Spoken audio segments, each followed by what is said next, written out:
Good evening, everyone. Welcome to our first budget forum for the 2019-2020 budget. And I'm just going to go quickly through some slides here and just talk about a few things, and then we'll have some time for questions and answers, hopefully answers, if when we get there. So again, start off, this is we're in the budget development phase here of 2019-2020. Really waiting on some information from the state that we'll know more on April 1st about our aid. We still, the House and the Assembly and the Senate, each one House budgets should be out today. And so we'll have a little better idea of what's going on with that. But until April 1st, we really won't know what our state funding is. But we have an idea of the governor's proposal, so I'll start to go through there. Looking at our revenue breakdowns, again, this is where our money comes in outside of the tax levy. So these are our revenues outside of the tax levy. And again, the big one that we're always looking for is the state aid. And what are we getting right now? When we look at what the governor's proposed budget is for us, we're looking at a increase of state aid from 68 to almost 69, 68.5 to 70, almost $71 million, which is an increase of 3.5%, 3.6%. So we're, again, that's not total, that's not a final number, but that is what we have to work with right now. Steve. Here's our appropriations. This is what we are expecting to spend this year. And I don't know why this chair is always sitting right in the way of the screen. We'll move that.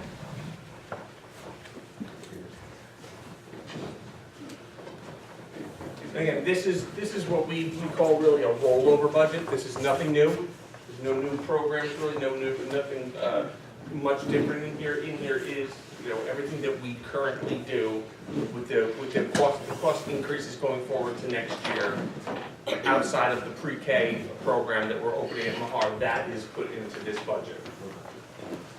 So again, we see our expenses, our appropriations going up about 3.9% from 175 million to 181 million, almost 182 million.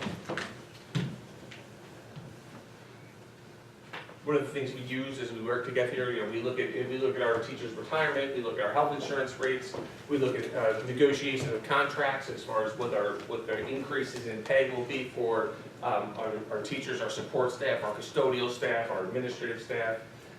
Looking at our debt service for our projects that we're doing. This one, the Second Century project, obviously the biggest one at Kingston High School. Another assumption I already mentioned, the governor's proposal on state aid. We're not sure where that's really going to fall. We don't think it will get worse.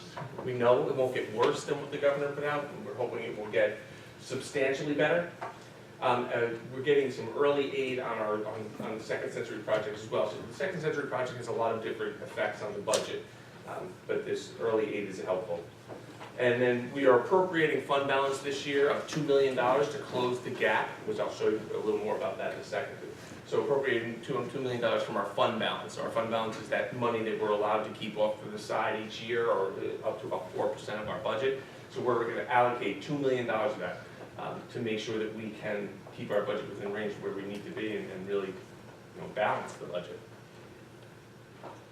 Rising costs. Here's some of our rising costs, and we know where the drivers are on the rising costs.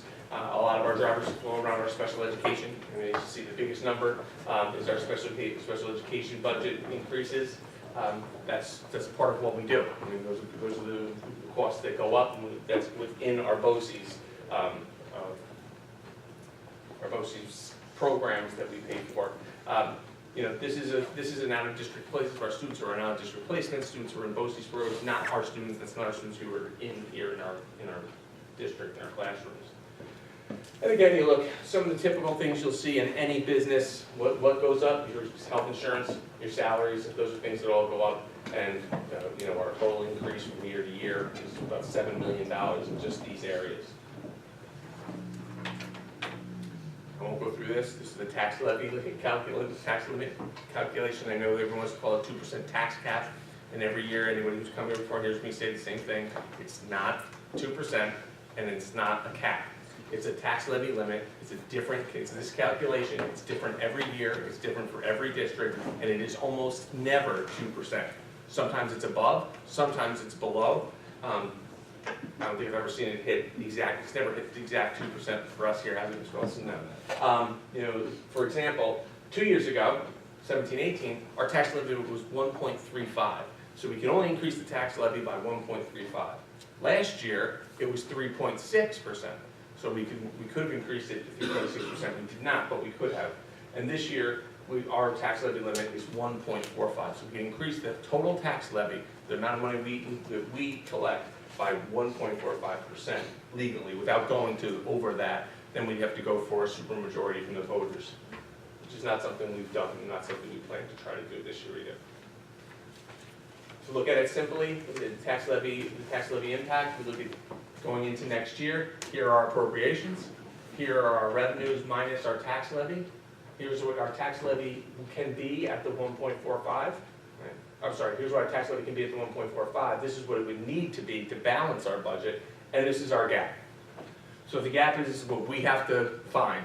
Hopefully we'll get more state aid, that will help close the gap. But also we are currently looking through our budget, line by line, through our programs, through everything we do, where we can find the money to close this gap completely.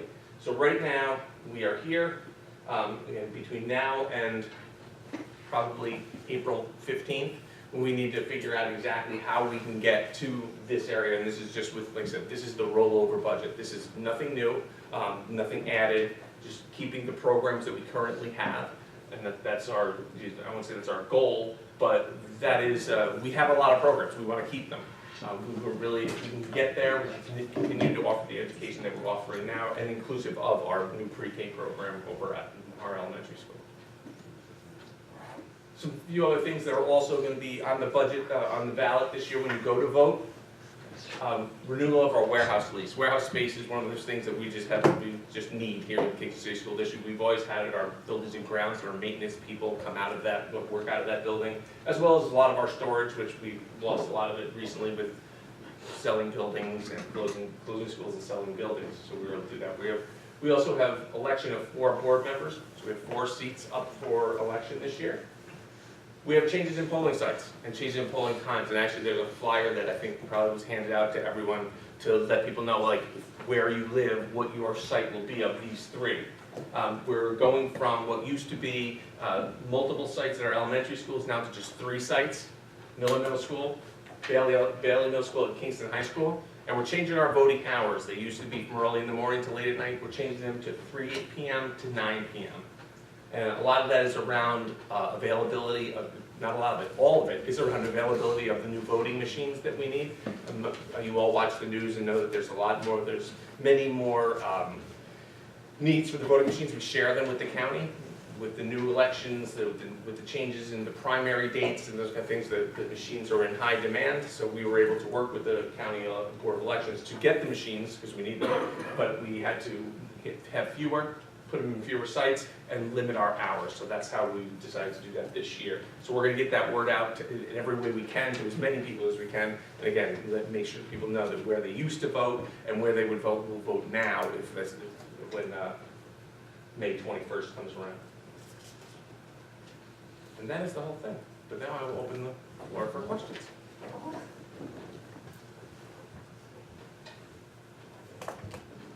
Just as a point of information, I understand that the polling information will be on the website, so people can look there for. We're going to put it on the website. We're taking out ads in the newspaper. We're going to yell it from the rooftops because we know this is important information. People are going to show up where they're used to voting for the school election and budget vote. So we want to make sure that we get it out in many different avenues as we possibly can. So we'll be on Facebook, we'll be on our website, we'll be sending out messages through the schools and to our students, and like I said, we're also putting ads on the newspaper as well as on the radio, so we're just trying to make sure everyone knows that we've changed, that this has changed. And Spectrum News. And the television stations, anywhere we can get this news out, we will have it out frequently, and we're really going to probably take a big push, start right when we finalize the budget, like the beginning of May, end of May, or end of April, beginning of May, so people don't, we tell people now, and sometimes they forget, but they think, I'll remember that when the time's important. It's only March, but we need to get that out frequently and often. one of the slides, it showed that we have right now, a $2.6 million gap. Yeah. So can you talk a little bit about what areas you're thinking of, you're kind of looking at for efficiencies? And then kind of what are the opportunities for community input about where we should be looking and what kind of things community definitely wants to. Yeah, I think the next time we meet like this will be an opportunity for that. Right now, we're still trying to whittle down and see where are some things that we spent money last year that maybe we underspent that code. Can we reduce that? You know, so it's just going through line by line of what we can do. And really, we want to look to our main goal when we're in a situation like this is to if we have to change things, if we have to cut things, we move them as far away from students as possible. So we look at, you know, all the outside things that are not going to impact our students in the classroom. Now again, that's everything, right? Impacts what we do and our students in the classroom, but at the least impact. You know, again, like I said, teachers assistants, those kind of things. These are the things we do not want to be touching. Programs, AP programs, you know, extracurriculars. These are things we don't want to touch. So we need to look at everything else first and make sure that we have done the best we can before we start looking at those areas. So I think, you know, a couple of weeks from now, when we meet again in this kind of setting, that'll be a time to talk about what are some areas people would be interested in seeing us cut and what our options are at that time.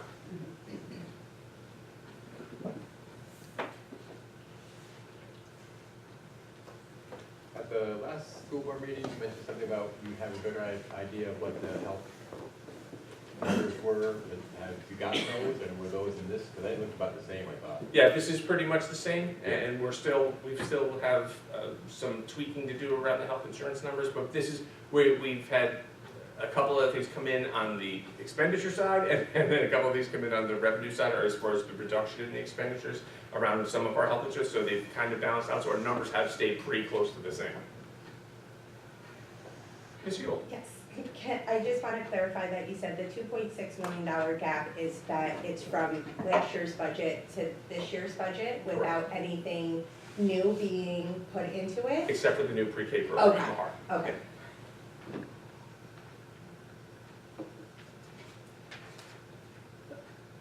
There's no way of actually knowing, but I think this would be a point here. Do we anticipate the governor getting the budget in on time? Yes, Yes. I would Okay. bet on it. Okay. So And I don't- April 1st. I'm not a gambler, but I would definitely bet on that. It'll be there on April 1st.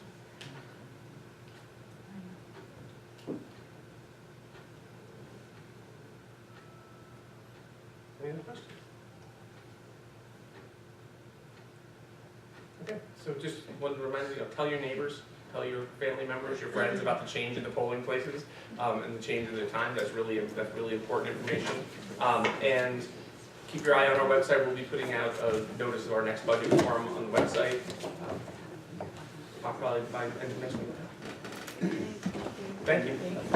Appreciate you coming. Grocery store.